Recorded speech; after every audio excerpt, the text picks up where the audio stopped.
Hunt for the Fallen Star, Chapter 7, The Fallen Star. To the right of the opening was a small salt-like hole in the wall. Casey's light reflected off something, and he bent slightly to look inside. Resting behind a small ledge of black glass, the crystal glinted back. He pocketed the crystal and turned back to see the others watching him. James nodded and motioned for Casey to lead as he looked back up the passage they had come from, listening. Casey began the short walk along the passage while the others followed. Their light revealed an identical floor to other passages in the old temple. Smooth stone, precisely cut and fit together. Dust covered everything. Casey reached the end of the short passage and took a couple steps into a large chamber. His headlamp swept through the darkness. The passage opening appeared to enter the large room at midpoint, walls extending right and left over 100 feet. A 4-foot-high narrow shelf ran along the walls. He moved the light back across the room and stopped, transfixed as the beam struggled to illuminate the opposite side. At floor level, the light appeared to reach a far wall, but higher up, the light reflected and refracted off a large, unidentifiable surface that occupied most of the room. "What in the world is that?" asked Heather as she stepped around Casey and joined her light with his on the shimmering mass. Layla stood beside Casey, watching the lights. 20 feet in front of them, their lights danced across a massive object that appeared like black, obsidian like glass, a wet sheen over darkness. The object appeared to be suspended off the floor nearly 10 feet, with the top another 20 feet up. The black, wet shimmer stretched across the dark room.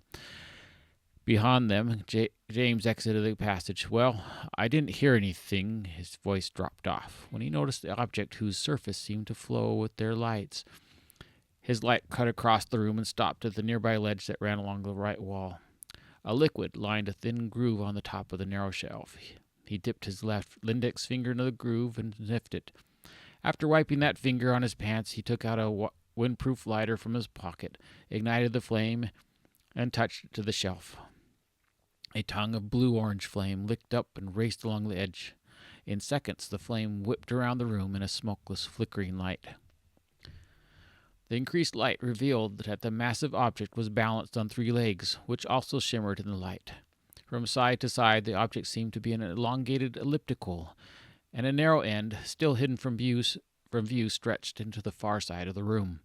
The surface appeared like smooth and liquid silver, almost like mercury, but easily adapted to the colors of the wall. While they could discern where the object stood, its translucent surface gave it an almost invisible quality. "Wow," breathed Layla as she tucked a few errant strands of black hair behind her ear. "Do you think," asked James. "That's the fallen star?" said Heather. "Well," said Casey as he turned off, removed, and pocketed his headlamp, "it's not a meteorite." "Thank you, Master of the Obvious," replied Heather. "What do you think it is?" asked Layla. Casey started walking towards the object. "It's an alien spacecraft." "That's ridiculous," Heather broke off, realizing she did not have a better explanation. "I don't think I would have jumped to that out-of-this-world conclusion," said James, "but it's a possibility. I just didn't understand the Elder's story that way." "What do you mean?" asked Layla.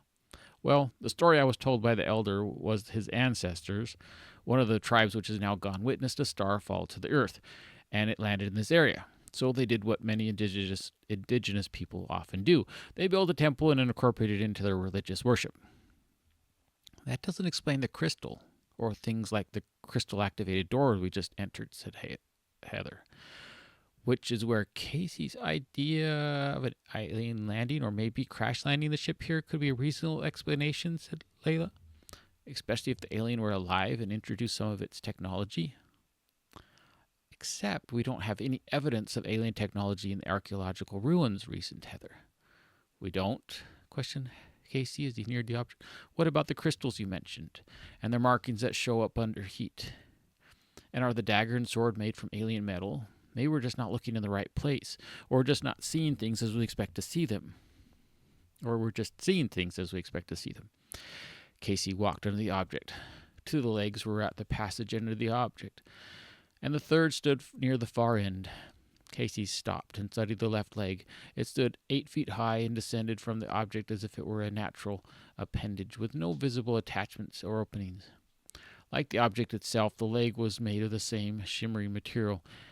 It was straight with a couple of nodules equally spaced apart that looked like possible articulation points. Heather and James followed Casey into the room and under the object. James paused at the right leg, narrowed his eyes at it. "Hey, Casey." "Yeah?" "Do you see a narrow slit on that other leg?" "No. Why?" "There's one nearly hidden about halfway up on this leg. Might be another key slot for your crystal." "I don't see any on this leg." Casey walked over to James and peered into the obscured opening. "Maybe." He took out his crystal and placed it in the slot. It went in about 2/3 and stopped. They waited. Nothing happened. Casey removed his crystal and turned it over in his fingers. After a few seconds, he said to James, "Let's try yours." "Okay." James took off his necklace, unwrapped the crystal, and handed it to Casey. "Are you sure about this? There's no coin return if it doesn't work." "Guess we'll find out," said Casey, taking the crystal. "But the slot doesn't go in very far. I'll make sure to hold it tight." "That's not very reassuring." Casey pinched his right index finger and thumb on the crystal and slowly placed it in the slot. Like his crystal, it stopped about 2/3 in. Instantly, a soft blue glow emanated around the opening. Casey nearly jumped back from the unexpected light, but kept himself still. A half-second later, the crystal duplicated the same hue, and Casey felt his finger and thumb get hot. "Ow!" Casey yelped, jerking out the crystal. It cooled immediately, and the blue light faded away. "You okay?" asked James. "Yeah, not sure if it was a burn or a shock." "Well, I'm glad it was you and not me." Heather stepped back from under the object. "What'd you do now?" she accused.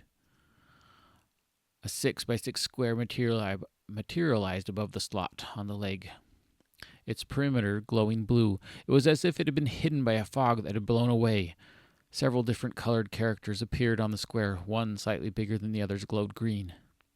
"Well, green's usually good," said Casey, and he touched the character with his left hand, still pinching the disc with the right. "Wait!" cautioned Heather, again too late. She exhaled loudly. "When will you learn to stop pressing buttons?" Casey shrugged.